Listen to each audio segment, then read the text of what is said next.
আনপঢ় হতাও বিদেশী সংবাদপত্ৰত ভাৰতৰ শিক্ষা ব্যৱস্থাৰ লাজ লগা বাতৰি নিট চিবিএছইৰ পাছত চিইউটি পৰীক্ষাত আকৌ গণ্ডগোল গদি মিডিয়া চুপ সাধাৰণ কাগজৰ টুকুৰা এটা সুৰক্ষিত কৰি ৰাখিব নোৱাৰা ভাৰত হেনো আকৌ বিশ্বগুৰু প্ৰিয় দৰ্শক ভাৰতৰ যিবোৰ খবৰ বিজেপিৰ যিবোৰ খবৰ মোদী চৰকাৰৰ যিবোৰ খবৰ বিদেশী মিডিয়াই দেখে সেই খবৰবোৰ আমাৰ প্ৰায়ভাগ মিডিয়াই দেখা নাপায় কিয় তাৰ কাৰণ হ'ল সেইবিলাক মিডিয়া আৰু আমাৰ এই একাংশ হৈছে গদি মিডিয়া বিদেশী মিডিয়াই দেখুৱাইছে যে কেনেকৈ ভাৰতৰ ছাত্ৰ ছাত্ৰীসকল সমস্যাত পৰিছে আমাৰ দেশৰ শিক্ষামন্ত্ৰী আৰু শিক্ষা মন্ত্ৰালয়ৰ অযোগ্যতাৰ বাবে এই সকলো কথা মই আপোনাক এই প্ৰতিবেদনত জনাম প্ৰিয় দৰ্শক কিন্তু তাৰ আগতে অনুগ্ৰহ কৰি আমাৰ এই নিউজ ওৱান নৰ্থ ইষ্ট চেনেলটো সাবস্ক্ৰাইব কৰিবলৈ নাপাহৰিব কাৰণ আমাৰ এই নিউজ ওৱান নৰ্থ ইষ্টৰ দৰে এনে প্ৰকৃত খবৰ আপুনি আন ক'তো হয়তো চাবলৈ নাপাব টিভি চেনেলবোৰে এই খবৰবোৰ দেখুৱাবই নোৱাৰে কাৰণ সেই চেনেলবোৰে চৰকাৰৰ ইছাৰাতহে চলে নমস্কাৰ নিউজ ওৱান নৰ্থ ইষ্টলৈ আপোনাক স্বাগতম আপুনি চাই আছে দেশৰ এটা অগ্ৰণী নিৰ্ভীক নিৰপেক্ষ আৰু বহুভাষিক channel news one north east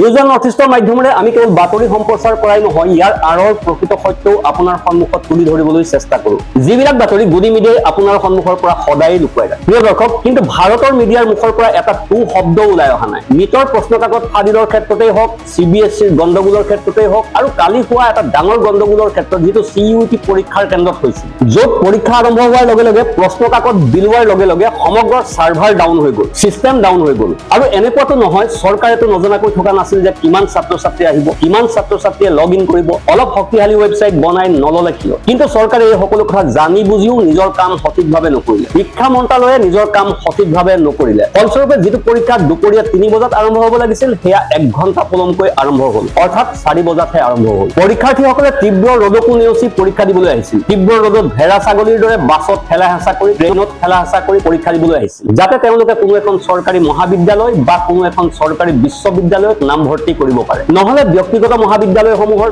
ব্যক্তিগত বিশ্ববিদ্যালয়সমূহৰ অৱস্থা আপুনি জানে গালগতীয়া প্ৰায় বিশ্ববিদ্যালয়সমূহে ইমান টকা বিচাৰিব যে মাটি সম্পত্তি বিক্ৰী কৰিবলগীয়া হ'ব আৰু পঢ়া শুনাৰ ক্ষেত্ৰত আপুনি এআই সামিটত ব্যক্তিগত বিশ্ববিদ্যালয়ৰ অৱস্থা দেখিছে কিন্তু এতিয়া আপুনি আৰু এটা কথা বুজিব লাগিব কেৱল ভাৰতীয় মিডিয়াই এই সকলো খবৰ উপেক্ষা কৰে এনে নহয় আমাৰ চৰকাৰ আমাৰ মাননীয় মন্ত্ৰীসকলেও এই খবৰবোৰক একেবাৰে গুৰুত্বপূৰ্ণ বুলি ভাবে আচলতে এই দুয়োটা বিষয় পৰস্পৰৰ সৈতে জড়িত এফালে মিডিয়া আছে যিয়ে খবৰবোৰক গুৰুত্ব নিদিয়ে আৰু যদি মিডিয়াই একো পাৰ্থক্য অনুভৱ নকৰে তেন্তে মিডিয়াৰ ভয় নথকা মন্ত্ৰালয়েও নিজৰ ইচ্ছামতে কাম চলাই যায় আৰু প্ৰশ্নকাকত ফাদিল হয় চিবিএছইত গণ্ডগোল দেখা যায় চিইউটি পৰীক্ষাত চাৰ্ভাৰ ডাউন হৈ যায় প্ৰিয় দৰ্শক আমাৰ দেশত প্ৰতি বছৰে প্ৰতি মাহে লাখ লাখ ছাত্ৰ ছাত্ৰীয়ে কোনোবা এটা নহয় কোনোবা এটা পৰীক্ষাত বহে কিন্তু প্ৰতি মাহে প্ৰতি সপ্তাহে আপুনি এটা নহয় এটা খবৰ নিশ্চয় পাব যে অমুক পৰীক্ষাত গণ্ডগোল হ'ল অমুক প্ৰশ্নকাকত ফাদিল হ'ল অমুক পৰীক্ষাত যোগদান পোৱা নগ'ল অমুক পৰীক্ষা উত্তীৰ্ণও হ'ল মেডিকেল হৈ গ'ল ডকুমেণ্ট ভেৰিফিকেশ্যন হৈ গ'ল কিন্তু এতিয়ালৈকে নিযুক্তি পত্ৰ হাতত অহা নাই এইখনে সেই দেশ য'ত লাখ লাখ ছাত্ৰ ছাত্ৰীয়ে পৰীক্ষা দিয়ে কিন্তু এই আশাত পৰীক্ষা দিয়ে যে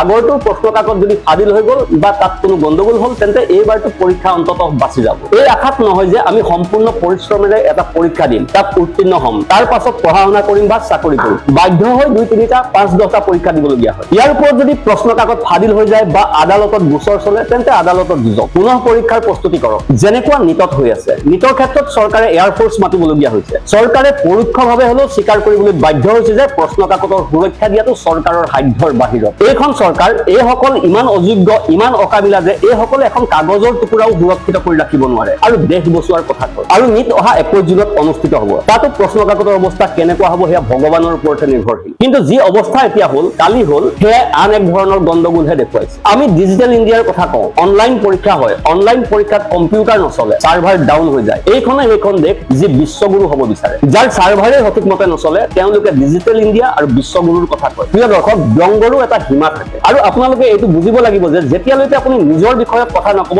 নেতাসকলে কেৰেপেই নকৰে কাৰণ তেওঁলোকৰ সন্তানসকল ইতিমধ্যে প্ৰতিষ্ঠিত বিদেশত আৰামত পঢ়া শুনা কৰি আছে আৰামত শিক্ষা গ্ৰহণ কৰি আছে আৰু তাতেই হয়তো চাকৰিও পাই যাব বাৰু চাকৰি লোৱাৰ প্ৰয়োজনীয় বা কি যেতিয়া পিতৃ মন্ত্ৰী সাংসদ বিধায়ক হয় তেতিয়া আপোনাক এই সমগ্ৰ কাহিনীৰ প্ৰতিক্ৰিয়া কি এতিয়া আপোনাক এই সমগ্ৰ কাহিনীৰ প্ৰতিক্ৰিয়া কি সেয়া জনাই দিওঁ ৰজত জৈনে গাৰ্জিয়ান কাকতৰ এটা ক্লিপ শ্বেয়াৰ কৰিছে য'ত হেডলাইনটোৱে কি কৈছে here চাওক Indian student complained Airbus about marking error in the key final exam CBSE বিষয়ে কৈছে এই গাৰ্জিয়ান কাকতে কৈছে যে শিক্ষাৰ্থীসকলে আহি জনাইছে যে নম্বৰ দিয়াত কিমান গণ্ডগোল হৈছিল তেওঁলোকৰ উত্তৰ বহি হলনি কৰি দিয়া হৈছিল এই কথা পৰীক্ষাৰ্থীসকলে কৈছে চৰকাৰে নাজানে মন্ত্ৰালয়ে নাজানে CBSE নাজানে পৰীক্ষাৰ্থীসকলে জানে কাৰণ তেওঁলোকৰ ভৱিষ্যতৰ প্ৰশ্ন ইয়াৰ সৈতে জড়িত হৈ আছে এইবোৰ হলেও বিষয়াসকলৰ কোনো আহে বা নাযায় পাৰ্থক্য নকৰে তেওঁলোকৰ সন্তানসকল প্ৰতিষ্ঠিত ৰজত জৈনে কি লিখিছে চাওক even international media is now taking notice the Guardian has reported on the massive CBSE grading fees cost highlighting how the fraud of screen marking system has jeopardized the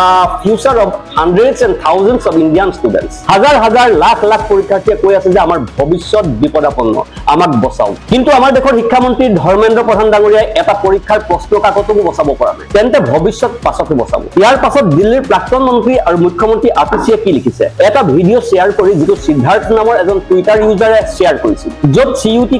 কেন্দ্ৰ বন্ধ হৈ আছে কাৰণ সাৰ্ভাৰ ডাউন হৈ আছে এই ভিডিঅ' ভাইৰেল হৈছে আৰু তাত এগৰাকী পৰীক্ষাৰ্থীয়ে কৈছে যে পৰীক্ষা আৰম্ভ হ'ব ধৰিছে কিন্তু আমাক প্ৰৱেশ কৰিবলৈ দিয়া হোৱা নাই আৰু পৰীক্ষা পলমকৈ হৈছে 10 বজাত পৰীক্ষা আছিল 9 বজাৰ পৰা আমি থিয় হৈ আছো আৰু পৰীক্ষা এতিয়াও আৰম্ভ হোৱা নাই অথচ 10:50 হৈ গৈছে এয়াই হৈছে CUT পৰীক্ষাৰ অৱস্থা আতিশিয়ে কি লিখিছে CUT exam center visual from Varanasi students being told that server is not functioning digital India বহুত অভিনন্দন এয়াই হৈছে আমাৰ দেশৰ শিক্ষাৰ অৱস্থা ইয়াৰ পাছত অৰবিন্দ কেজৰিৱালে এই একেটা টুইটকে পুনৰ টুইট কৰি লিখিছে the country needs an educated prime minister ভাৰতক এজন শিক্ষিত প্ৰধানমন্ত্ৰীৰ প্ৰয়োজন প্ৰধানমন্ত্ৰীয়ে নিজকে শিক্ষিত বুলি কয় কিন্তু ডিগ্ৰী দেখুৱাব নোৱাৰে আমি মানি লওঁ যে তেওঁ শিক্ষিত যদি শিক্ষিত হয় তেন্তে যিসকল শিক্ষাৰ্থীয়ে পঢ়িব লিখিব বিচাৰে তেওঁলোকক সহায় কৰক তেওঁলোকক মূৰ্খ বনাব নালাগে তেওঁলোকৰ ভৱিষ্যতৰ সৈতে খেলা নকৰিব প্ৰথমে নিজৰ মন্ত্ৰীক বৰখাস্ত কৰক যদি কিবা কৰিব পাৰে তেন্তে প্ৰিয় দৰ্শক এই সম্পূৰ্ণ খবৰটোৰ বিষয়ে আপোনাৰ মতামত কি কমেন্ট সেকশনত নিশ্চয় জনাব লগতে চেনেলটো লাইক কৰক শ্বেয়াৰ কৰক সাবস্ক্ৰাইব কৰক ধন্যবাদ